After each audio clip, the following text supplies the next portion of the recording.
কোরআনের মধ্যে বলেছেন, ওয়া ইযা কিলা লাহুম আমিনু কামা আমানান নাস, আর যখন তাদেরকে বলা হলো তোমরা ওই সমস্ত মানুষদের মতো ঈমান আনো, মানুষ দিয়ে আল্লাহ সাহাবায়ে কেরাম বুঝিয়েছেন, যেভাবে ঈমান এনেছে সাহাবায়ে কেরাম ওইভাবে তোমরা ঈমান আনো, তাহলেই বোঝা যাবে তোমরা প্রকৃত আশিকে রাসূল। এই জন্যে সাহাবায়ে কেরাম রাদিয়াল্লাহু তাআলা আনহুম আজমাইনদের সম্মান আর ইজ্জত আল্লাহ রাব্বুল আলামিনের দরবারে অধিক পরিমাণ। এর কারণ হলো সাহাবীরা তাদের জীবনের সব কিছু বিসর্জন দিয়ে তারা সাহাবীদের রাসূল সাল্লাল্লাহু আলাইহি সাল্লামকে ভালোবেসেছেন। স্ত্রী, সন্তান, ঘর বাড়ি, ভিটা মাটি, সয় সম্পত্তি, টাকা পয়সা, ব্যবসা বাণিজ্য, জীবনের সব কিছু বিসর্জন দিয়ে আল্লাহ এবং তার রাসূলের ডাকে তারা সাড়া দিয়ে তাদের জীবনকে উৎসর্গ করার জন্য প্রত্যেকটা মুহূর্ত তারা আল্লাহর দরবারে নিবেদিত প্রাণ ছিল, ঠিক কিনা? এই জন্য একদল আছে সাহাবীদেরকে মানুষের কাছে হেয়পন্ন করার জন্য। আল্লাহ রাসূল সাল্লাল্লাহু আলাইহি সাল্লাম বলেন, আমার সাহাবীদেরকে তোমরা অনুসরণ করো, সাহাবীদেরকে অনুসরণ করার মাধ্যমে তোমরা আমি রাসূলকে পেয়ে যাবে। আসহাবাকান নুজুম ইক্তাদাইতুম বিইহতাদাইতুম, আমার সাহাবীরা হলো আকাশের নক্ষত্রের মতো, যে কোনো একজনকে অনুসরণ করো হেদায়েতের পথ পেয়ে যাবে। সুবহানাল্লাহ।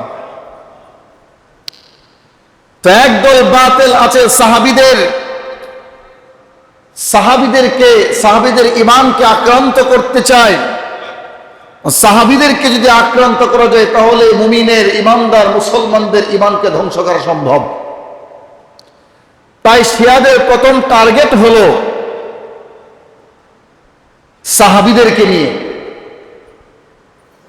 আল্লাহ রাসূল সাল্লাল্লাহু আলাইহি সাল্লাম বলেন যে যারা আমার সাহাবীদেরকে কষ্ট দেয় আমি রাসূল স্বয়ং কষ্ট পাই। আলী আসমা তিনি একদিন ঘুমাইলো, তো স্বপ্নে তিনি খুব পেরেশান। রাসূল সাল্লাল্লাহু আলাইহি ওয়াসাল্লাম স্বপ্নে তাকে দেখা দিলেন। তখন রাসূল সাল্লাল্লাহু আলাইহি ওয়াসাল্লাম বলতেছে, ও আলী আসমা, এত পেরেশান কেন তুমি আজকে? ঘুমাচ্ছ না, ছটপট করতেছো। আলী আসমা বলে, ইয়া রাসূলুল্লাহ, ঘুমাইতে পারতেছি না, এর কারণ হলো আমার বাড়ির পাশে এক শিয়া খুব প্রভাবশালী, তাকে কেউ কিছু বলতেও পারে না, তার এত ক্ষমতা। তো সে আমার সামনে আবু বকর সিদ্দিক ওমরকে গালি দেয়, সহ্য করতে পারি না, আবার কিছু বলতেও পারি না।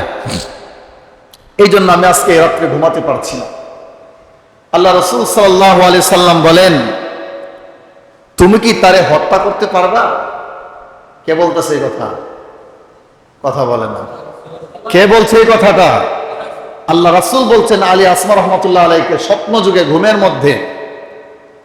আলী আসমা বলে, ইয়া রাসূলুল্লাহ, আপনি যদি আমাকে বলেন আমি পারবো। রাসূল সাল্লাল্লাহু আলাইহি ওয়াসাল্লাম স্বপ্ন যুগে, তিনি তার কিতাবের মধ্যে আনছেন ঘটনা, স্বপ্ন যুগে তিনি রাসূল সাল্লাল্লাহু আলাইহি ওয়াসাল্লাম স্বপ্ন যুগে আলী আসমার হাতে একটা তলোয়ার দিলেন। আলী আসমা বলেন, আমি রাসূলের হাত থেকে তলোয়ার গ্রহণ করলাম, তলোয়ার নিয়ে আমি ঘর থেকে বের হয়ে গেলাম, গিয়ে দেখি শিয়ার বাড়ির যে প্রধান ফটক, মেইন যে গেট, সেই গেট খোলা, কেউ নাই। আমি বাড়ির ভিতরে ঢুকলাম, গিয়ে দেখি শিয়ার যে মেইন বেডরুম, সেই বেডরুমেরও মেইন দরজা খোলা, কেউ নাই। আর দারোয়ান নাক ডাইকা ঘুমায় ফের ফের ডাকতেছে। আমি ঢুকলাম, গিয়ে দেখি যে ঘুম দিচ্ছে শিয়া, সে ইরাকের ঘটনা। তখন আলী আসমা বলে, তখন আল্লাহ রাসূলের দেওয়া সেই তলোয়ার দিয়ে আমি আলী আসমার গলার মধ্যে আঘাত করার সাথে সাথে দেহ থেকে শিয়ার মাথাটা বিচ্ছিন্ন হয়ে গিয়েছে। আমি তলোয়ারটা ফেলে দিয়ে দৌড় দিয়ে আবার আমি চলে আসছি। এটা কি সজাগে নাকি ঘুমে? কথা বলেন। ঘুমন্ত অবস্থা। হঠাৎ করে সকালবেলা আমার ঘুম ভাঙলো, চিল্লাচিল্লির আওয়াজ দিয়ে পাশের বাড়ির শিয়ার বাড়িতে আওয়াজ, কে বলা বলি করতেছে, কে যেন ঘুমের ঘরে, এই শিয়ার বাড়ির মালিক কে যেন ঘুমের ঘরে তলোয়ার দিয়ে জবাই করে দেহ থেকে মাথা বিচ্ছিন্ন করে দিয়েছে। আলী আসমা বলে, একদিকে আমার স্বপ্ন, আরেক দিকে ঘুম থেকে উঠে আমার জাগ্রত অবস্থায় সেই ঘটনা। তখন তিনি কিতাবের মধ্যে বলছে, ওয়াল্লাহি বিল্লাহি তাল্লাহি, আল্লাহর কসম করে বলি, আমি গেলাম শিয়ার বাড়িতে, গিয়ে দেখি স্বপ্ন যুগে তলোয়ার দিয়ে যেই জায়গায় আমি আঘাত করেছি সেই জায়গা থেকে মাথাটা বিচ্ছিন্ন হয়ে পড়ে আছে। তলোয়ারটা যেই জায়গায় ফেলেছিলাম ঘুমন্ত অবস্থায় সেই জায়গায় পড়ে আছে। আমি তখন আলী আসমা বুঝতে পারলাম, সাহাবীদেরকে নিয়ে যদি কেউ কটূক্তি করে আমার রাসূল সহ্য করতে পারে না, তার হত্যাকাণ্ড দুনিয়ার জমিনে সেটা জারি হয়ে যায়। ঠিক কিনা বলেন? তাই সাহাবীদেরকে কিছু বললে আল্লাহ রাসূল সেটা সহ্য করতে আরেকটু জোরে গান। আরেক শিয়া ঘোড়ার নাম রাখছে, দুইটা ঘোড়া, একটা ঘোড়ার নাম রাখছে আবু বকর, একটা ঘোড়ার নাম রাখছে উমর। তারা আবু বকর এবং উমরকে কাফের বলে আখ্যায়িত করে, নাউজুবিল্লাহ, তারা মানে না। একদিন এক ঘোড়া লাথি মেরে এক শিয়ারে মেরে ফেলছে। ইমামে আজম আবু হানিফার কাছে খবর গেল। তা আবু হানিফা রাহমাতুল্লাহ বলছে যে ঘোড়াটা লাথি দিয়ে শিয়ারে মেরে ফেলছে, এই ঘোড়াটা নিশ্চয়ই মনে হয় ঘোড়ার নাম উমর। তো তার ছাত্ররা খোঁজ খবর নিল, নিয়ে গিয়ে দেখে আসলে যে ঘোড়ার নাম উমর রাখছিল সেই উমরের লাথি মেরা তলপেটের মধ্যে লাথি মেরা তারে মেরা লিখছে। ছাত্ররা বলতেছে, উস্তাদ ইমামে আজম আপনি এই গাইবী খবর কেমনে জানবেন? ইমাম আবু হানিফা রাহমাতুল্লাহ বলতেছে, আরে ওমর রাদিয়াল্লাহু তাআলা ওমর ইবনুল খাত্তাব অন্যায় দেখলে তিনি নিজেই বরদাস্ত করতে পারতো না, তলোয়ার দিয়ে গর্দন থেকে মাথা আলাদা করে ফেলতো। যে ঘোড়ার নাম উমর রাখছে সেই উমর নামে সেই ঘোড়া, উমরের প্রভাব সেই ঘোড়ার মধ্যে পড়ার কারণে শিয়ার বেয়াদবি সে বরদাস্ত করতে পারে নাই, এই জন্য লাথি মাইরা তলফেট পড়ায় দুনিয়ার থেকে বিদায় করে দিচ্ছে। ঠিক কিনা বলেন? ঠিক তেমনি ভাবে সাহাবীদেরকে কিছু বললে রাসূল যেমন সইতে পারে না, আল্লাহ রাসূল সাল্লাল্লাহু আলাইহি সাল্লামকে কিছু বললে আমার আল্লাহ সইতে পারে না। ঠিক কিনা বলেন? যখন আল্লাহ রাসূল সাল্লাল্লাহু আলাইহি সাল্লামকে আল্লাহ বললেন, ওগো নবীজি আপনি এবার সবাইকে একত্রিত করে পাহাড়ের চূড়ায় দাঁড়িয়ে আপনি ঘোষণা দেন লা ইলাহা ইল্লাল্লাহ, আপনি সেই কালিমার দাওয়াত দেন। দাওয়াত দেওয়ার পরে সমস্ত কাফেরেরা আবু লাহাব, উতবা, উতাইবা, আবু জাহেল সহ সবাই একত্রিত হলো। হওয়ার পরে যখন দাওয়াত দেওয়ার পরে আবু লাহাব বলতেছে, মুহাম্মদ তুমি ধ্বংস হও, এই জন্যই বুঝি তুমি আমাদেরকে এখানে একত্রিত করেছো, তুমি ধ্বংস হয়ে যাও। এই বলে আবু লাহাব হাতের মধ্যে পাথর নিয়ে বিশ্বনবীকে আঘাত করলেন। আল্লাহ রাব্বুল আলামিন বলেন, নবী আপনি কাঁদেন না, আপনি কাঁদেন কেন? রাসূল সাল্লাল্লাহু আলাইহি ওয়াসাল্লাম বলেন, আল্লাহ আমাকে গালি দিয়েছে, আমাকে পাথর দিয়ে আঘাত করেছে, আমি কষ্ট পাই নাই। আমার সন্তানকে ফাতেমাকে কষ্ট দিয়েছে, আমার স্ত্রী আয়েশাকে পর্যন্ত তারা আঘাত করেছে, কষ্ট দিয়েছে, আমি কোনদিন কষ্ট পাই নাই। আমার দুই কন্যা সন্তানকে আবু লাহাবের দুই ছেলে তালাক দিয়েছে, তাতেও আমি কষ্ট পাই নাই। কিন্তু আমার কষ্টটা হলো আমার সামনে আমার আল্লাহকে যে গালি দিছে। আল্লাহ রাব্বুল আলামিন বলেন, ওগো নবীজি তারা শুধু আপনার বিরুদ্ধে কথা বলে নাই, বরং তারা আমি আল্লাহর বিরুদ্ধে কথা বলেছে। আর আপনাকে পাথর দিয়ে আঘাত করেছে, সেই হাত আমি আল্লাহর কাছে নিকৃষ্ট।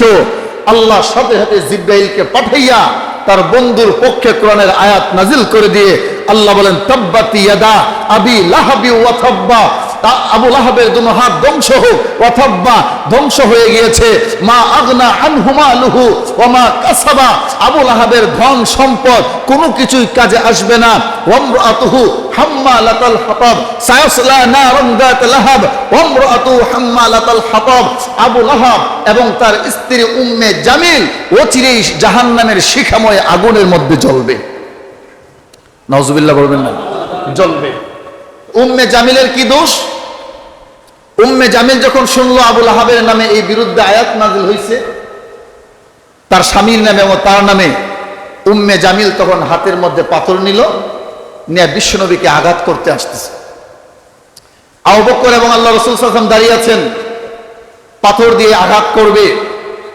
আল্লাহর নবী বলতেছে, ওগো আল্লাহ, আমার চাচি আবার আমার বিয়াই উম্মে জামিল আসতেছে আমাকে পাথর দিয়ে আঘাত করার জন্য, একটা অসম্মানের ব্যাপার। এই মুহূর্তে আমার কি করণীয়? আল্লাহ রাব্বুল আলামিন বলেন, নবী, আপনাকে তো আমি আরো আগেই জানিয়ে দিয়েছি, যখন কাফেররা আপনাকে আক্রমণ করতে আসবে আপনি সূরা ইয়াসিন থেকে তেলাওয়াত করবেন। আর একটু আস্তে বলুন সুবহানাল্লাহ। আল্লাহর নবী বিশ্ব নবী রাহমাতুল লিল আলামিনকে যখন উম্মে জামিল হাতের মধ্যে পাথর নিয়ে যখন আসলো আঘাত করার জন্য, আল্লাহর নবী বিশ্ব নবী রাহমাতুল লিল আলামিন সূরা ইয়াসিন থেকে তেলাওয়াত করতে করতে যখন সাদ্দাউ ওয়া মিন খালফিহিম সাদ্দান ফাগশাইনাহুম ফাহুম লা ইউবসিরুন, এই আয়াত পর্যন্ত যখন আসলেন, এবার উম্মে জামিল এসে বলেন, হে আবু বকর, মুহাম্মদ কোথায়, মুহাম্মদ কোথায়, আমাকে দেখায়া দাও। আবু বকর বলে মনে মনে, আমি দেখতেছি বিশ্বনবী আমার সামনে দাঁড়ায় আছে, তুমি দেখো না, তাইলে তুমি দেখো না, যেহেতু তোমাকে বলার কোনো দরকার নেই, দেখো না যেহেতু দেখোই না। এবার উম্মে জামিল বলে, মুহাম্মদের কপাল ভালো, আর যদি পাইতাম মুহাম্মদের অবস্থা খারাপ করে ফেলতাম। এই বলে উম্মে জামিল চলে গেল। আবু বকর ডাক দিয়ে বলে, ওগো নবীজি, আমি আপনাকে দেখি, কিন্তু উম্মে জামিল কেন আপনাকে দেখে না? এবার আল্লাহর নবী বলে, হ্যাঁ আবু বকর, তুমি কি জানো না আল্লাহ রাব্বুল আলামিন আমাকে আরো আগে জানায় দিয়েছেন, যখন কাফেররা আমাকে আক্রমণ করতে আসে আবু বকর, আমি যখন কোরআনের আয়াত তেলাওয়াত করি সূরা ইয়াসিন থেকে যখন আমি তেলাওয়াত করতে শুরু করলাম, আমি তাকায় দেখি আমার চতুর্দিকে অসংখ্য অগণিত রহমতের ফেরেশতা জমিন থেকে আসমান পর্যন্ত বেষ্টন করে দাঁড়িয়ে আছে। আল্লাহ নবী বিশ্ব নবী রাহমাতুল লিল আলামিন এমন একজন নবী, আল্লাহর নবী বিশ্ব নবী রাহমাতুল লিল আলামিন বলেন, দুনিয়ার মানুষেরা রে, আমি পৃথিবী থেকে বিদায় হয়ে যাওয়ার পর আমার সাহাবীদেরকে তোমরা অসম্মানের পাত্র বানায় না, তাদেরকে নিয়ে কটূক্তি করো না, তাদেরকে অপমান অপদস্থ করো না। এর কারণ হলো আমি আমার সাহাবীদেরকে আমি ভালোবাসি, আমার সাহাবীরা আমার জন্য জীবন দিয়েছে, আমার সাহাবীরা আমার জন্য স্ত্রী সন্তান মা বাবা সব কিছু ছেড়ে দিয়েছে, তবু আমাকে ছাড়া নাই একমাত্র ইসলামের জন্য আর আমার জন্য। সাহাবায়ে কেরাম ছিলেন সত্যিকারের আশিক রাসূল। কোথায় তার সন্তান, কোথায় তার বাড়ি, কোথায় তার স্ত্রী, কোথায় তার সম্পদ আর ব্যবসা বাণিজ্য, সব কিছু ছেড়ে দিয়ে একমাত্র তাদের ভালোবাসা আল্লাহর নবীর জন্য, পৃথিবীর সব মায়া ছেড়ে দিয়ে আল্লাহর নবী বিশ্ব নবী রাহমাতুল লিল আলামিনের জন্য জীবন দিতে তারা সব সময় প্রস্তুত ছিলেন। একটা ঘটনা, আল্লাহর নবী বিশ্ব নবী রাহমাতুল লিল আলামিনের দরবারে এক সাহাবী, একজন কালো সাহাবী, তার নাম হলো সাদ সালামী রাদিয়াল্লাহু তাআলা আনহু। তিনি আল্লাহর নবীর দরবারে এসে বলে, আসসালাতু ওয়াসসালামু আলাইকা ইয়া রাসূলুল্লাহ ইয়া হাবিবাল্লাহ, ওগো নবীজি, আমি কালো বলে কি আর দরিদ্র বলে কি জান্নাত পাবো না? আল্লাহর নবী বলেন, সাদ সালামী, তুমি আমাকে দেখে ঈমান এনেছো, তুমি আমার জন্য ঈমান এনেছো, আল্লাহর দ্বীন মেনেছো, কোরআন মেনেছো রে সাদ, তোমার থেকে আল্লাহর তৈরি জান্নাত কেউ আটকাতে পারবে না, তোমার জন্য আল্লাহর তৈরি জান্নাত ওয়াজিব হয়ে যাবে। সাদ সালামী বলেন, ইয়া রাসূলুল্লাহ ইয়া হাবিবাল্লাহ, ওগো নবীজি, আমি যদি জান্নাত পাই তাহলে তো বোঝা গেল আমি সম্মানী, আমি জান্নাত পাবো, তাহলে মুসলমানরা তার মেয়েদেরকে আমার কাছে কেন বিবাহ দেয় না? কালো আর গরিব বলে আমাকে বিদায় করে দে। আল্লাহর নবী বলে, সাদ রে, তাই নাকি বিয়ে দেয় না? ওগো নবীজি, হ্যাঁ, আমার কাছে কোনো মেয়েকে বিয়ে দেয় না। আল্লাহর নবী বলে, ও সাদ, আজকে আমি আমার এই সাহাবীকে দেখছি না, তাকে মদিনার, সে হলো মদিনার চৌধুরী, আবার বিরাট বড় বিশাল বড় ধনাঢ্য ব্যক্তি, এবং তার একটা মেয়ে আছে যার উপাধি হলো হুরে মদিনা, সবচেয়ে মদিনার মধ্যে সুন্দরী মেয়ে, তার নাম হলো আমর ইবনে ওয়াহাব সাকাফি রাদিয়াল্লাহু তাআলা আনহু। তিনার কাছে গিয়ে বলো, আমি রাসূল পাঠাইছি তোমার কাছে তার মেয়েকে বিয়ে দেওয়ার জন্য। আরেকটু আস্তে বলুন সুবহানাল্লাহ। সাদ সালামী রাদিয়াল্লাহু তাআলা আনহু তিনি গেলেন আমর ইবনে ওয়াহাব সাহাবীর বাড়িতে গিয়ে বললেন, আসসালামু আলাইকুম, আমি সাদ সালামী, আনা মির রাসূলিল্লাহ সাল্লাল্লাহু আলাইহি ওয়াসাল্লাম, আমি রাসূলের পক্ষ থেকে এসেছি, আপনার মেয়েকে আমার কাছে বিয়ে দেন। আমর ইবনে ওয়াহাব সাহাবী তখন তিনি বুঝতে পারেন নাই রাসূল যে তাকে পাঠাইছেন, সে হয়তো ভেবেছে যে রাসূলের দরবার থেকে ডাইরেক্ট উঠা আয়েশা বিয়ের প্রস্তাব দিচ্ছে। তখন আমর ইবনে ওয়াহাব সাহাবী বলেন, না না, এরকম কালো ছেলের কাছে বিয়ে দেব না, আবার দরিদ্র, না না না, দিব না। সাদ সালামী বলে, দিলে দেন, না দিলে নাই, তাতে আমার কোনো সমস্যা নাই। আল্লাহর রাসূল আমাকে বলেছেন আমি জান্নাতি, জান্নাতে আমার জন্য হুরেরা অপেক্ষা করতেছে। আর একটু জোরে বলেন, বলে চলে গেল। এবার কন্যা ডাক দিয়ে বলে, আব্বা আন্না যা, আন্না যা, নিজেকে জাহান্নামের আগুন থেকে বাঁচান। এর কারণ হলো সাদ সালামী আল্লাহর নবীর পক্ষ থেকে এসেছে। সাদ সালামী আল্লাহর পক্ষ থেকে এসেছে, রাসূলের পক্ষ থেকে এসেছে। এবার বাবা বলে, কিভাবে আল্লাহ যা, আমি কিভাবে জাহান্নামের আগুন থেকে কেন বাঁচাবো, কি হয়েছে? এবার তার কন্যা ডেকে বলে, ওগো আব্বা, আপনি সাদ সালামীকে ফেরত দিয়েছেন, সাদ সালামী যদি ফেরত চলে যায় আল্লাহর রাসূল নারাজ হয়ে যাবে, আল্লাহর রাসূল যদি নারাজ হয়ে যায় আমার আল্লাহ নারাজ হয়ে যাবে, আর আল্লাহ যদি নারাজ হয়ে যায় আব্বা আপনার বিরুদ্ধে কোরআনের আয়াত নাজিল হয়ে যেতে পারে। এবার আমর ইবনে ওয়াহাব সাকাফি বলেন, আসলে আমি তো চিন্তা করি নাই।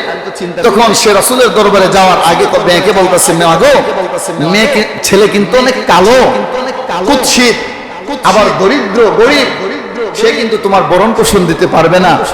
তখন মেয়ে বলে, আব্বা ছেলে কালো নাকি ধনী নাকি গরিব সেটা দেখার বিষয় না, হয়তো দুনিয়ার জমিনে কালো হওয়ার কারণে চোখের তৃপ্তি কম হবে, টাকা পয়সা না থাকার কারণে হয়তো চলতে আমার কষ্ট হবে, কিন্তু রাসূল আমার জন্য যে পাত্র ঠিক করেছে, আমার স্বামী জান্নাতি, আমি কিয়ামতের দিন আমার স্বামীর আঙ্গুল ধরে জান্নাতে প্রবেশ করে।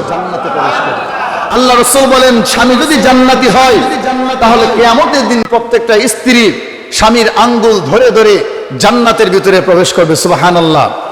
আর একটু জোরে বলেন সুবহানাল্লাহ। এবার আমর ইবনে ওয়াহাব সাকাফি রাদিয়াল্লাহু তাআলা আনহু তিনি আল্লাহ রাসূলের দরবারে গিয়ে বলেন, ফিদাকা আবি ইয়া উম্মি ইয়া রাসূলুল্লাহ, আমার মা বাপ আপনার জন্য কুরবানি হোক।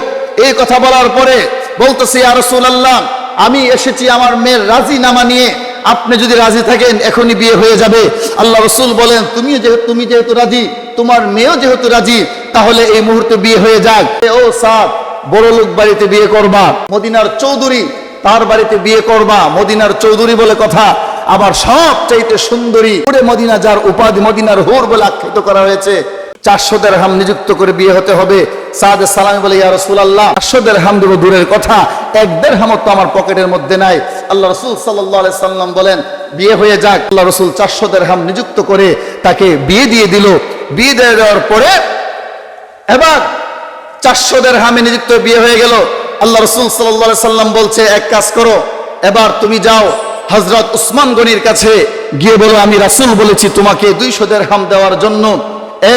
এরপরে যাইবা আরেকজন সাহাবীর কাছে, আমর ইবনে আস আব্দুর রহমান ইবনে আউফ রাদিয়াল্লাহু তাআলা আনহু, তার কাছে যাইবা।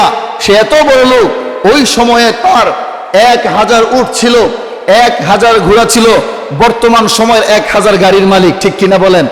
আর একটু জোরে বলেন। 1000 উটের মালিক, 1000 ঘোড়া, 10,000 ছাগল। তদানীন্তন সময় তার ব্যাংকের মধ্যে স্বর্ণের টাকাতে জমা ছিল 10 কোটি 20 লক্ষ দিনার ছিল। সুবহানাল্লাহ। হাদিসের মধ্যে, ইবারতের মধ্যে এসেছেন, মৃত্যুর পর আব্দুর রহমান ইবনে আউফ মৃত্যুর পরে তার সন্তানরা যে তার সম্পত্তি ভাগ করেছে, স্বর্ণগুলো কোদাল, খন্তি, কুড়াল দিয়ে যে স্বর্ণ ভাগ করতে করতে খন্তি কুড়াল বুতা হয়ে গেছে স্বর্ণ ভাগ করতে করতে। এবার চিন্তা কত পরিমাণ সম্পত্তি। এত সম্পত্তি থাকার পরেও আব্দুর রহমান ইবনে আউফ আল্লাহর কাছ থেকে জান্নাত কিনে নিয়েছে। সুবহানাল্লাহ পড়বেন না? তাইলে বোঝা গেল টাকা থাকলে জান্নাতও কিনা যায়, আবার জাহান্নামও। আর একটু জোরে বলেন। কেউ টাকা দিয়ে গানের কনসার্ট করে জাহান্নাম কিনে, আবার কেউ টাকা দিয়ে টাকা হওয়ার পরে কোটি কোটি টাকার মালিক হইলে আবার সেই টাকা দিয়ে ইসলামী মহাসম্মেলন মাহফিল করে জান্নাত আল্লাহর কাছ থেকে কিনে, ঠিক কিনা বলেন? আর একটু জোরে বলেন। এই জন্যে এরপর যাই হোক, এরপর আরেকজন সাহাবী, তার কাছে যাইবা, 400 দিরহাম তো হয়ে গেল, যে বিয়ের নিযুক্ত 400 দিরহাম হয়ে গেল। এরপরে যাইবা কার কাছে? এমন একজন সাহাবীর নাম বললেন, তার হযরত আলী। আলীর কাছে যাইবা, কারণ আলী এমন একজন সাহাবী যে তার কাছে ঘরের মধ্যে খাওয়ান নাই, কিন্তু ঘরের মধ্যে খাওয়ান না থাকলে কি হবে, কিন্তু দান করার জন্য নাম্বার 1 ছিলেন। ঘরের মধ্যে কি নাই? খাবার। আর একটু জোরে বলেন। ঘরের মধ্যে খাবার নাই, কিন্তু আগের জায়গা লাগাইছেন না? তো যাই হোক, হযরত আলীর কাছে যাইবা, গিয়ে বলবা 200 দিরহাম দেওয়ার জন্য। হযরত আলী এমন একজন ব্যক্তি, ঘরের মধ্যে 7 দিন চলে যায়, আগুন ধরাতে পারে না, সন্তানদেরকে খাওয়াইতে পারে না। হযরত আলী রাদিয়াল্লাহু তাআলা আনহু ঘর থেকে, প্রচন্ড শীতের রজনীতে ঘর থেকে বের হলেন। বের হয়ে তাকায়া, চাদর মুড়ো দিয়ে হাঁটতেছে। আল্লাহ রাসূল বলেন, আলী, এই গভীর রাত্রে শীতের রজনীতে তুমি বাহিরে হাঁটতেছো কেন? আলী বলে, ইয়া রাসূলুল্লাহ, পেটের খিদা, হাসান হোসেন খাবার চাচ্ছে, তো খাবার দেওয়ার মতো তৌফিক তো আমার নাই, আর পেটের খিদা ঘুমেও ধরে না নবী, এই জন্য বাহিরে রাত্রে হাঁটতেছি। রাসূল বলেন, তোমারে যে আমি খাবার দিব, এই খাবার আমার ঘরেও নাই। সুবহানাল্লাহ পড়বেন না? কিন্তু আল্লাহ রাসূল বলেন, আলী এক কাজ করো, ওই যে একটা খেজুর গাছ দেখতে পাচ্ছ? জি রাসূলুল্লাহ, দেখতে পাচ্ছি। ওই খেজুর গাছের কাছে গিয়ে বলো, আমি রাসূল বলেছি তোমাকে খেজুর দেওয়ার জন্য। হযরত আলী হাদিস বর্ণনা করে বলতেছে, আমি গেলাম খেজুর গাছের নিচে, গিয়ে দেখি খেজুর তো থাকবো দূরের কথা, গাছের মধ্যে একটা পাতাও নাই। কি নাই? একটা পাতাও নাই। যে খেজুর থাকবে দূরের কথা, গাছের মধ্যে পাতাই নাই। শীতের দিন কি খেজুর ধরে? একটু জোরে বল। খেজুর থেকে গেছে। আলী বলে, যাক, রাসূল পাঠাইছেন। এবার বলতেছে যে, হে খেজুর গাছ, যার উসিলায় তুমি সৃষ্টি হয়েছো, যার মাধ্যমে পৃথিবীতে তুমি এসেছো, মহামানব বিশ্বনবী মুহাম্মদুর রাসূলুল্লাহ আমাকে পাঠিয়েছেন খেজুর দেওয়ার জন্য। আলী বলে, আমি এই কথা বলতে দেরি হইছে, প্রত্যেকটা ডাল থেকে পাকা পাকা খেজুর পড়তে দেরি হয় না। আমি একটা খেজুর খাই আর একটা পকেটে ভরি, একটা খাই আর একটা পকেট ভরি। এই হলো হযরত আলী। যাও, আলীর কাছে যাও। আলী দিল 200 দিরহাম। দেওয়ার পরে হলো 600 দিরহাম। হাদিসের মধ্যে আবারতে এসেছেন, প্রত্যেকের কাছে যাওয়ার পরে 200 দিরহাম থেকে বাড়ায়া দিছেন। কত বাড়ায়া দিছে সেটা হাদিসে উল্লেখ নাই, কিন্তু বাড়ায়া দিছেন সেটা উল্লেখ আছে। যাক, 400 দিরহাম বিয়ের যে দেনমোহর, 400 দিরহাম দেনমোহর দিয়ে দিছে, আর 200 দিরহাম। এবার বলতেছে আল্লাহ রাসূল, সাদ, এক কাজ করো, বড় লোক বাড়িতে বিয়ে করবা, তো মেয়ের কিছু জিনিসপত্র দিবা না কিনা? যাও, বাজারে গিয়ে সেরা যা আছে কিছু কেনাকাটা করো, কাপড় চাপড় কিনো, কিনা বউ উঠায় বাড়িতে নিয়ে যাও। যাই হোক, সাদে সালামি গেল বিয়ের বাজার করার জন্যে। বিয়ের বাজার যখন করতে গেল, আনন্দ আর উল্লাস অন্তরে, এমনি হঠাৎ করে শুনে কে যেন একজন ঘোষক ঘোষণা দিয়ে যাচ্ছে, যে আশিকে রাসূল কেউ এমন আছে, যদি কোনো আশিকে রাসূল থেকে থাকো তাহলে বের হয়ে যাও, আল্লাহর রাসূলের সঙ্গে কাফেরদের যুদ্ধ ঘোষণা হয়ে গিয়েছে। যদি কোনো আশিকে রাসূল থেকে থাকো, যুদ্ধের ময়দানে চলে এসো। আমরুলে বললাম না, জীবনে কত যুদ্ধ আইব আর যাইব, মা ঠিক কিনা? একটু জোরে কোন, আর একটু জোরে কোন। জীবনে কত যুদ্ধ আসবে আর যাবে। বিয়ে করতে এসি, বউ উঠায় নেওয়ার কথা, বউ উঠায় নিয়ে যুদ্ধ করুন নে পড়ে। অথচ সাদ সালামি দেখেন কেমন আসে, জিজ্ঞাসা করে নাই তুমি কে, জিজ্ঞেস না করে ওই যে 200 দিরহাম, সেই দিরহাম থেকে কিছু টাকা দিয়ে একটা ঘোড়া কিনলো, একটা তলোয়ার কিনলো, আর অবশিষ্ট কিছু টাকা দিয়ে কাফনের কাপড় কিনলো, সাদা কাপড় কিনে এবার ঘোড়ার উপরে উঠলো। ওঠার পরে মাথা থেকে পা পর্যন্ত পুরো শরীর ঢেকে ফেললো। এই অবস্থা যুদ্ধের ময়দানে রওনা হলো। যুদ্ধের ময়দানে রওনা হয়ে কাফেরদের বিরুদ্ধে, মুসলমানদের পক্ষে কাফেরদের উপরে আক্রমণ যখন করে, আল্লাহ রাসূল সাল্লাল্লাহু আলাইহি সাল্লাম বলেন, কি ব্যাপার, কে সে আমাদের পক্ষ হয়ে কাফেরদের উপর আক্রমণ করে? ফেরেশতা হলে তো আমি চিনতাম, আর ফেরেশতা হলে তো এইভাবে মুখ ঢাকার কথা না, আর মুসলমান হইলেই তো ঢাকার কথা না। কিন্তু কে সে আবার আমাদের পক্ষ হয়ে কাফেরদের উপর আক্রমণ করে। হঠাৎ করে যখন কাফেরদের উপর আক্রমণ করার জন্য ভিতর থেকে যখন তলোয়ার বের করলো, হাত যখন বের হয়েছে, আল্লাহ রাসূল বলেন, ও সাহাবীরা, এই হাতটা তো আমার কালো সাহাবী সাদে সালামীর হাতের মতো দেখা যায়। কিছুক্ষণের মধ্যে কাফেরদের আক্রমণে সাদে সালামী রাদিয়াল্লাহু তাআলা আনহু রক্তাক্ত হয়ে ঘোড়া থেকে জমিনে পড়ে গেল। আল্লাহ রাসূলের কাছে সাহাবীরা ধরে ধরে আনা হলো। এবার সাদে সালামীর মাথা বিশ্ব নবীর ওয়াজ মুবারকের মধ্যে রাখা হলো। আল্লাহ নবী জিজ্ঞেস করে, ও সাদ, তোমাকে না বিয়ে করে দিয়ে আসছি রে সাদ, ও উঠায়া বাড়িতে যাওয়ার কথা, তুমি কেন এইখানে এসেছো? ও সাদ, মাথা থেকে পা পর্যন্ত কাপড় দিয়ে কেন ডেকে এসেছো রে সাদ? এবার সাদে সালামী বলে, ওগো নবীজি, আপনি না আমাকে বিয়ে করাইয়া দিয়েছেন, বউ নিয়ে বাড়িতে যাওয়ার কথা। আমি যখন বিয়ের বাজার করার জন্য মার্কেটে প্রবেশ করলাম, এমনি একজন ঘোষক ঘোষণা দিয়ে যাচ্ছেন, আশিকে রাসূল আসেনি। ওগো নবীজি, আমি বিয়ের বাজার ছেড়ে দিয়ে আমি যুদ্ধের ময়দানে রওনা দিয়েছি, আর মাথা থেকে পা পর্যন্ত কাপড় দিয়ে ঢাকার কারণ হলো, গো নবী, আপনি যদি যুদ্ধের ময়দানে আমাকে চিনার পরে আমাকে যুদ্ধের ময়দান থেকে না জানি ফেরত দিয়ে দেন, যদি আমাকে ফেরত দিয়ে দেন গো নবী, আমি তো আশিক রাসূল হতে পারবো না। কাল কিয়ামতের কঠিন ময়দানে আল্লাহ রাব্বুল আলামিন যদি আমাকে ধরে বলে, সাদ রে, ও সাদ, দুনিয়ার জমিনের একটু মজা পাইয়া, দুনিয়ার জমিনের বউ আর বাসর ঘর পাইয়া আমার নবীকে যুদ্ধের ময়দানে কাফেরদের হাতে ছেড়ে দিয়ে তুমি চলে গেলা, ওই দিন যদি আল্লাহ আমাকে ধরতো নবী, আমি কি উত্তর দিতাম আল্লাহর কাছে? আর আপনি যেন আমাকে যুদ্ধের ময়দান থেকে ফেরত না দিতে পারেন, এই জন্য আমি আমার মাথা থেকে পা পর্যন্ত ঢেকে যুদ্ধের ময়দানে চলে এসেছি। এই দৃশ্য আল্লাহ নবী বিশ্ব নবী চোখের পানি ছেড়ে দিয়ে কান্দে। সাহাবীরা বলে, ওগো নবীজি, আপনি কান্দেন কেন? আল্লাহর নবী বলে, আমার সাদের ভালোবাসা দেখে আমি কান্দি। আমার সাদ আমার প্রতি কত ভালোবাসা, বউর সব কিছু ছেড়ে দিয়ে আমার প্রতি ভালোবাসা দেখাইয়া যুদ্ধের ময়দানে চলে এসেছে। আল্লাহ নবীর চোখের পানি গড়াইয়া সাদে সালামীর গালের মধ্যে যখন পড়লো, সাদে সালামী রক্ত মাখা শরীর নিয়ে চোখগুলো বিশ্ব নবীর দিকে তাকাইয়া বলে, ওগো নবীজি, আপনি কেন কান্দেন গো নবী? আমি কি আল্লাহর তৈরি জান্নাত পাবো না? আল্লাহর নবী বলে, ও সাদ, আমি এই জন্য কান্দি না, আমি কান্দি আমার সাদের ভালোবাসা দেখে।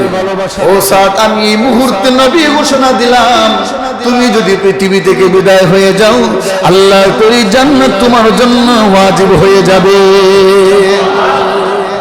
শুধু তাই না, বশীর ইবনে উকবা রাদিয়াল্লাহু তাআলা আনহুর সন্তান বশীর 7 বছরের বাচ্চা, 7 বছরের বাচ্চাকে রেখে বাবা যুদ্ধের ময়দানে চলে গেল। যুদ্ধের ময়দান থেকে সন্ধ্যার আগ মুহূর্তে বিশ্বনবী ফিরে এলেন। এবার বশীর ইবনে উকবা আল্লাহর নবীর কাছে গিয়ে বলে, ওগো নবীজি, আমার আব্বা আপনার সঙ্গে যুদ্ধের ময়দানে গিয়েছিল, আপনি যে এলেন, আমার আব্বা যে এখনো এলো না।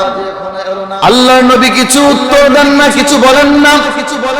এবার বশীর ডাক দিয়ে বলেন, ইয়া রাসূলুল্লাহ, ওগো নবীজি, সূর্য ডুবে যাবে, কিছুক্ষণ পরে পৃথিবী অন্ধকারে আচ্ছন্ন হয়ে যাবে, আমি কার কাছে যাব?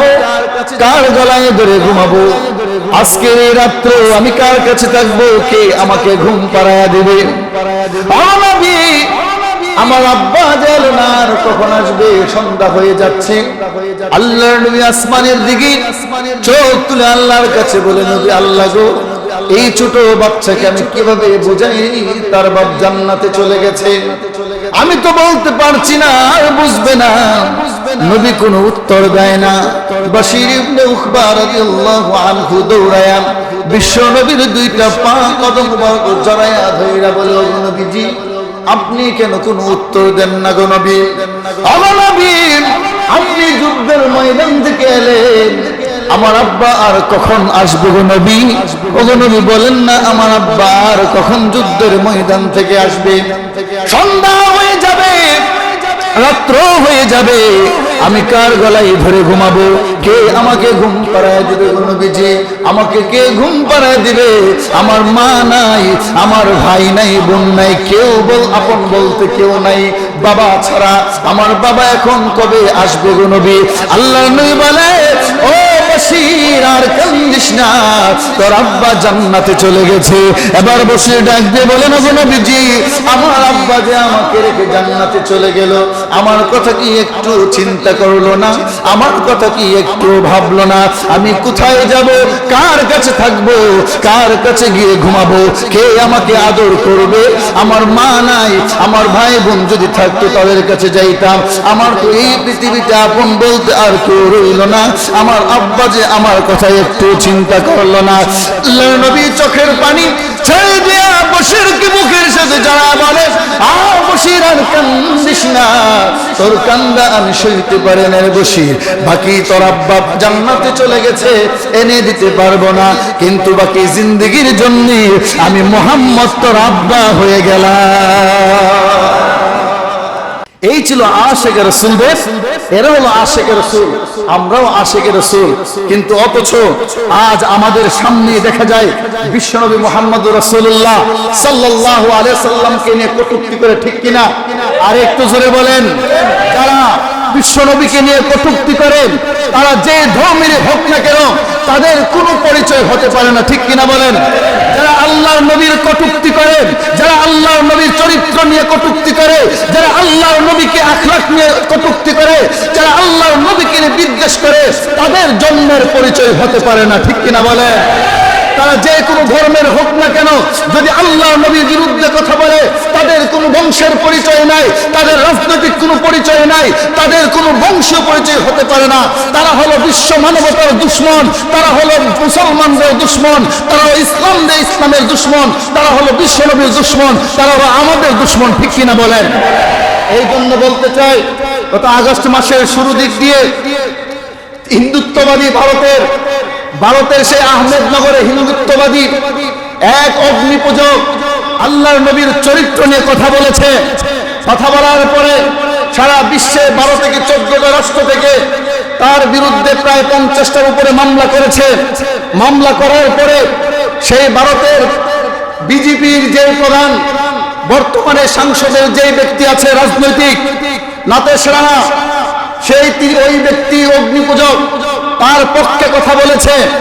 এমনকি সেই কথাও বলেছে যে যদি সেই রামগিরি রাজপালের বিরুদ্ধে, রামগিরি সেই রাজার বিরুদ্ধে যদি কোনো মুসলমানরা কথা বলে তাহলে ওই বিজেপির নেতা নাকি প্রত্যেকটা মসজিদে ঢুকে ঢুকে মুসলমানদেরকে হত্যা করবে। নাউজুবিল্লাহ বলবেন না? আমরা বলতে চাই এত বড় দুঃসাহস তারা কোথায় থেকে পেল? আল্লাহর নবীকে আঘাত করা, আল্লাহর নবীর চরিত্রের মধ্যে আঘাত করা, আল্লাহর নবীকে নিয়ে কটূক্তি করা, এটা মুসলমানরা কোনোদিন বরদাস্ত করতে পারে না। সুতরাং আজ এই বিষয় নিয়ে পুরো বিশ্বের মধ্যে তুলপাড়, সারা বিশ্বের মধ্যে তুলপাড় হয়ে যাচ্ছে। গত কয়েকদিন আগে long march, Bombay to long march করেছে তারা, মার্চ টু মুম্বাইতে তারা লং মার্চ করেছে এবং তাদের গ্রেফতারের পরোয়ানা করেছে। আমরা বলতে চাই গ্রেফতার না, তাদেরকে প্রকাশ্যে জনগণের সামনে ফাঁসির কাষ্ঠে ঝুলাতে হবে। এই জন্য বলতে চাই আজ যারা নাস্তিকবাদ হয়েছে, নাস্তিকতার পরিচয় নিয়ে মুসলমানদের বিপক্ষে কথা বলবে, রাসূলের বিরুদ্ধে কথা বলবে, এটা যে ধর্মের হোক, হিন্দু ধর্মেরও যদি হয় তারা কখনো ছাড় পাবে না, মুসলমান ধর্মের হলেও ছাড় পাবে না। যে কোনো ধর্মের অবলম্বী হোক না কেন, রাসূলের বিরুদ্ধে কথা বললে এই জমিনে হোক, যেই জমিনে কথা বলবে সেই জমিনে প্রকাশ্যে ফাঁসির কাষ্ঠে তাদেরকে ঝুলাতে হবে। এই জন্যে আজ সারা বিশ্বে বাংলাদেশের বিভিন্ন স্কুল, কলেজ, ভার্সিটির ছাত্ররা আজকে পুরো বাংলাদেশের মধ্যে তারা আশিকে রাসূল হয়ে তারা বিশ্বনবীকে যে ব্যঙ্গ করেছে, এই ভারতের সেই হিন্দুত্ববাদী অগ্নি পূজারী সেই রামগিরি, তার বিরুদ্ধে আজকে স্কুল কলেজ ভার্সিটির ছাত্র তারা এক হয়ে কাঁধে কাঁধ মিলিয়ে নেমেছে তাদের বিপক্ষে। আল্লাহু আকবার বলবেন না? প্রশংসার পাত্র তারা। দুঃখের বিষয়, আজ অনেক জায়গাতে কোনো ভূমিকাই পাওয়া যাচ্ছে না, অথচ উচিত ছিল প্রত্যেকটা মুসলমানের হৃদয়ে রক্তকরণ হয়েছে কিনা আরেকটু জোরে বলেন। আল্লাহর নবীকে আঘাত করা, আজ যদি আপনার বাবাকে কেউ কটূক্তি করে কথা বলে আপনি কি বসে থাকবেন? আরেকটু জোরে বলেন। আপনার মাকে নিয়ে কথা বললে আপনি কি বসে থাকবেন? তাইলে আল্লাহ রাসূল সাল্লাল্লাহু আলাইহি ওয়াসাল্লাম বলেন, লা ইউমিনু আহাদুকুম হাত্তা কুনা হাব্বা ইলাইহি মিন ওয়ালিদিহি ওয়া ওয়ালাদিহি ওয়ান নাস আজমাইন। মুমিন ততক্ষণ হতে পারবে না যতক্ষণ পর্যন্ত তোমরা তোমাদের মা বাবা সন্তান স্ত্রীদের থেকে আমি বিশ্বনবীকে বেশি ভালোবাসতে না পারবে। ঠিক কিনা বলেন? এই জন্য আজ সারা বাংলাদেশে এই বিশ্বনবীর কটূক্তি নিয়ে মিছিল সমাবেশ হচ্ছে। আমাদের উচিত প্রতিবাদী মিছিল করা। ঠিক কিনা বলেন? ইমানি দায়িত্ব, যদি আজকের এই ইমানি দায়িত্ব থেকে কেউ চুল পরিমাণ দূরে সরে যায়, তাহলে মনে করতে হবে সে বিশ্বনবীর দুশমন। বলেন ঠিক কিনা? আর যদি আমরা বোম্বাই যেতে পারবো না, ভারতে যেতে পারবো না, কিন্তু বাংলার জমিনে থেকে প্রতিবাদ করতে পারবো। একটু জোরে বলেন। কিয়ামতের দিন যদি আল্লাহ আমাদেরকে পাকড়াও করে, আল্লাহর কাছে বলতে পারবো, আল্লাহ আমরা মুম্বাই যেতে পারি নাই, ভারতে যেতে পারি নাই, সেই সামর্থ্য শক্তি সেই ক্ষমতা আমাদের ছিল না, কিন্তু বাংলার জমিনে থেকে তোমার নবীর আশিক পালন করতে গিয়ে আমরা প্রতিবাদ করেছিলাম। ঠিক কিনা বলেন? এই জন্য আমাদের উচিত হলো আজ প্রতিবাদ করা। কিন্তু আমার আজকে হাসিও পাইতেছে আর আফসোস লাগতেছে, আর মনে মনে ভাবতেছি আমাদের বাংলাদেশের তথাকথিত সেই আশিক রাসূলগুলাহ গেল কোথায়? আর একটু বলেন।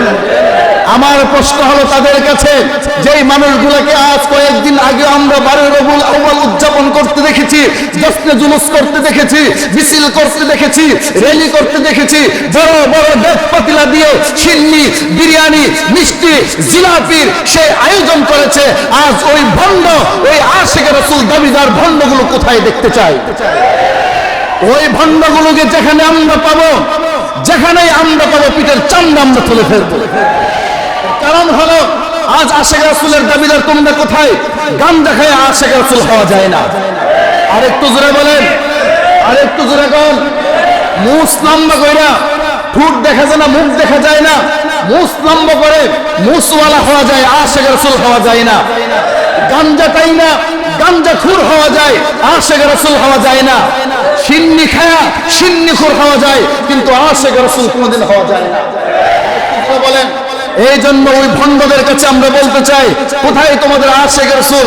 নামাজ নাই, কিচ্ছু নাই, 12 রবিউল আউয়ালের জশ্নে জুলুস আর মিছিল করলা, ফুলের বহর গাড়ি দিয়ে মিছিল করতে বের হইলা, ডেকসেট বাজাইলা, দুনিয়ার আবর্জনার কাজগুলো করলা। আশিক রাসূল দাবিদার করো, মুসলমানদের উপর ব্রাহ্মণবাড়িতে আক্রমণ করে অনেক ছাত্রদেরকে আশিক রাসূল দাবিদার ভণ্ডরা তারা আহত নিহত পর্যন্ত করেছে। আমার প্রশ্ন তাদের কাছে, কোথায় ওই আশিক রাসূল দাবিদাররা? ওই ভণ্ডগুলো কোথায়? এখন কোথায়? নবীকে গালি দিয়েছে, অথচ এখন তোমার গায়ে লাগে না। ঠিক না? এটা কি আশিক রাসূল? আর একটু জোরে বলেন। এইগুলো আশিক শয়তান। এই জন্য আমরা বলতে চাই, ইমানি দায়িত্ব, প্রত্যেকটা মুসলমানের ইমানি দায়িত্ব। আল্লাহ রাসূলকে যে কটূক্তি করেছে, সেই ভারতের সেই অগ্নি পূজারী যে আল্লাহ রাসূলকে নিয়ে তো বিশ্রী কয়েকটা বক্তব্য সে দিয়েছে, রাসূলের চরিত্র নিয়ে সে কথা বলেছে, অথচ যে চরিত্র আল্লাহ মহান কোরআনের মধ্যে বলে দিয়েছেন। ঠিক কিনা বলেন? আর একটু জোরে বলেন। মানবতার সভ্যতা, চরিত্র, আখলাক, বৈশিষ্ট্য, ব্যবহার, আখলাক, শালীনতা, কৃষ্টি, কালচার, সংস্কৃতি আল্লাহ বিশ্বনবীর মধ্যে দিয়েছেন, আল্লাহ নিজে কোরআনের মধ্যে বলেছেন, অথচ এই অগ্নি পূজারী আল্লাহ রাসূলের বিরুদ্ধে কথা বলেছে। এই জন্য আমাদের ইমানি দায়িত্ব, আজ যদি সেই ইমানি দায়িত্ব নিয়ে বিশ্বনবীর আশিক হয়ে যদি সে প্রতিবাদ করতে না পারে, তাহলে আমরা বুঝে নেব সে বিশ্বনবীর দুশমন। ঠিক কিনা বলেন? আর একটু জোরে বলেন। বিশ্বনবীর দুশমন। এই জন্য প্রতিবাদ যেভাবে হোক করা যায়, যদি হাত দিয়ে তুমি শত্রুটাকে প্রতিবাদ করো, হাত দিয়ে না পারো তাহলে জবান দিয়ে প্রতিবাদ করো, ঠিক কিনা একটু জোরে বলেন। আমরা হাত দিয়ে না পারলে জবান দিয়ে তো পারবো, আর একটু জোরে গান। এই জন্য আজকে আমরা আমাদের এই মদনপুরের ছাত্র সমাজ কত সুন্দর উদ্যোগ নিয়েছে। মদনপুরের ছাত্র সমাজ বলেছেন যে আজকে এই বিশ্বনবীর বিরুদ্ধে যারা অপব্যাখ্যা করেছে, আখলাক চরিত্র নিয়ে কথা বলেছে, সেই হিন্দুত্ববাদীর অগ্নি পূজারী যে রামগিরি পাল, সে ওই ব্যক্তি যে উল্টা পাল্টা কথা বলেছে, এবং বিজেপির যেই নেতা মুসলমানদেরকে নাকি মসজিদের বৃক্ষে আক্রমণ করবে। কত বড় কথা বলেছে, চিন্তা করছেন? কত বড় জঘন্যতম কথা বলেছে। এই জন্য আমরা এই বাংলার জমিন থেকে আমরা ধর্ম বর্ণ নির্বিশেষে চলতে চাই, ঠিক কিনা? আর একটু জোরে বলেন। আমরা কখনো হিন্দুত্ববাদী ধর্মদেরকে ভিন্ন চোখে দেখি না, বৌদ্ধদেরকে ভিন্ন চোখে দেখি না, খ্রিস্টানদেরকে ভিন্ন চোখে দেখি না। যদি ভিন্ন চোখে দেখতাম তাহলে আস-সুন্নাহ ফাউন্ডেশন কর্তৃক আয়োজিত বৌদ্ধদের সেই মন্দিরে, হিন্দুদের সেই মন্দিরে গিয়ে অনুদান দিয়ে আসতো না। আর একটু জোরে বলেন। আর যারা মুসলমানরা, আমরা আস-সুন্নাহ ফাউন্ডেশন সহ বাংলাদেশ ইসলামী অনেকগুলো সংগঠন মুসলমানের সন্তানেরা টাকা তুলে নিয়ে বন্যার্থদের মধ্যে দিয়েছে, এর মধ্যে হিন্দুরা নাই। আর একটু জোরে বলেন। বৌদ্ধ নাই, বৌদ্ধদেরকে দিয়েছে, হিন্দুদেরকে দিয়েছে, খ্রিস্টানদেরকে দিয়েছে। আমরা ভেদাভেদ করি নাই। এই জন্য হিন্দু ভাইদেরকে আমরা বলবো, ঠিক আছে, নবী তোমাদেরও, ঠিক কিনা একটু জোরে বলেন। নবী তোমাদের সভ্যতার জন্য এসেছে। তোমরা গীতা ভালো করে খুলে দেখো, নবীর কথা গীতার মধ্যে উল্লেখ করা আছে। খ্রিস্টান তোমরা বাইবেল খুলে দেখো, সেখানে নবীর কথা বলা আছে। তোমরা ত্রিপিটক মুদ্রা খুলে দেখো, সেখানে বিশ্বনবীর কথা তুলে ধরা আছে। তোমরা তোমাদের গীতার মধ্যে হিন্দুরা খুলে দেখো, বিশ্বনবী মানব সভ্যতার চরিত্র নিয়ে পৃথিবীতে এসেছে, সেটা গীতার মধ্যেও আছে, ঠিক কিনা বলেন। এই জন্য হিন্দু ভাইদেরকে বলবো, তোমরা মুসলমানদের সঙ্গে একাত্ম পোষণ করে তোমরাও আশিকে রসুলের সেই পক্ষ নিয়ে তোমরা ওই অগ্নি পূজারী, সেই নাস্তিক যার জন্মের ঠিক নাই, ওই বিদ্বেষী তার বিরুদ্ধে তোমরা রুখে দাঁড়াও, বলেন। আরেকটু জোরে বলেন। এই জন্য আমরা আমাদের জান মাল দিয়ে আমরা আজকে ইনশাল্লাহ জুমার নামাজের পর, জুমার নামাজের শেষেই আমরা আজকে কেউ বের হব না। জুমার নামাজ শেষ করেই আমরা 4 রাকাত সুন্নাত পড়ে, বাদাল জুমার 4 রাকাত সুন্নাত পড়ে আমরা ছোটবাগ থেকে এদিকে কাজীবাড়ি মসজিদ, আর ওইদিকে কয়েকটা মসজিদ আমাদের কলাবড়ি, এরপরে যে কি বলে দেওয়ানবাগ, চাঁদপুর, আরো যে মসজিদ মুরাদপুর, অনেক মসজিদের মুসল্লিরা মদনপুর আসবে মিছিল নিয়ে, প্রতিবাদী মিছিল নিয়ে। আমরা এখান থেকে একটা মিছিল নিয়ে আমরা দেওয়ানবাগ দিয়ে মেইন রোডে উঠে আমরা এই যে কি বলে মদনপুর চৌরাস্তার মোড়ে, এই মোড়ে আমরা অবস্থান করব। সেখানে আমরা কিছু কথাবার্তা হবে অল্প সময়, সেখান থেকে প্রতিবাদ জানিয়ে আমরা দোয়া করে যার ঘরে ফিরে আসবো ইনশাআল্লাহ। আমরা কে কে রাজি আছি একটু হাত তোলা দিয়ে দেখাই তো। আমরা সবাই রাজি আছি।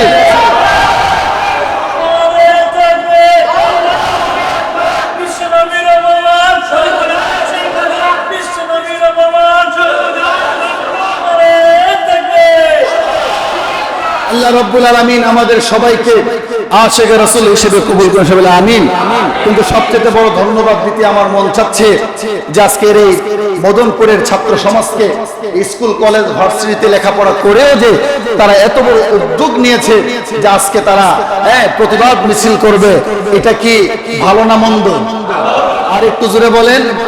ওদের এই প্রশংসা করে কি সম্ভব? প্রশংসা করে শেষ করা যাবে? আর একটু জোরে বলেন। তাহলে এই দায়িত্ব কি শুধু মদনপুর ছাত্র সমাজের? আর একটু জোরে গান। না, প্রত্যেকটা মুসলমানের ইমানি দায়িত্ব, প্রত্যেকটা মুসলমানের ইমানি দায়িত্ব। সবাইকে আমরা যেতে হবে। বাংলার জমিনে যদি কেউ নাস্তিকতা কোনো কাজ করে, আমরা তাদেরকে যেখানে পাবো সেখানে ঝুলাইয়া, সেখানে ফাঁসির কাষ্ট আমরা সেখানে আমরা কার্যক্রম করি, ঠিক কিনা বলেন। এই জন্য আমরা আজকে ইনশাল্লাহ নামাজের পরে আমরা ইনশাল্লাহ থাকবো তো ইনশাল্লাহ। আপনার কাছে ইমানি দায়িত্ব, আমি সেই রাসূলের পক্ষ থেকে রাসূলের সম্মানার্থে, ইজ্জত বাঁচাতে, ইজ্জতের সম্মানার্থে আমি আপনাদের কাছে হাত জোর করে বলছি, আজকে আমাদের এই প্রতিবাদী মিছিল যদি আজকে না করি, কিয়ামতের দিন আল্লাহি আমি এই মিম্বর থেকে বলছি, যদি আজকের এই মিছিলে যদি আপনার কোনো কারণ ছাড়া যদি অ্যাটেন্ড না করেন, তাহলে কিয়ামতের দিন আল্লাহর কাছে আপনার জবাব দিতে হবে। আপনার তামাম জিন্দেগির আমল বরবাদ হয়ে যেতে পারে, রাসূল যদি ওই দিন আপনাকে অ্যাটাক করে বলে যাই আমাকে নিয়ে অপমান করলো, কিছু তো বললা না, ওই দিন আপনি কি পার পাবেন বলেন? আর একটু জোরে বলেন, পার পাবেন? এই জন্য আল্লাহ রাব্বুল আলামিন আমাদের সবাইকে আশিক রাসূল হওয়ার তৌফিক দান করে, বলে আমিন।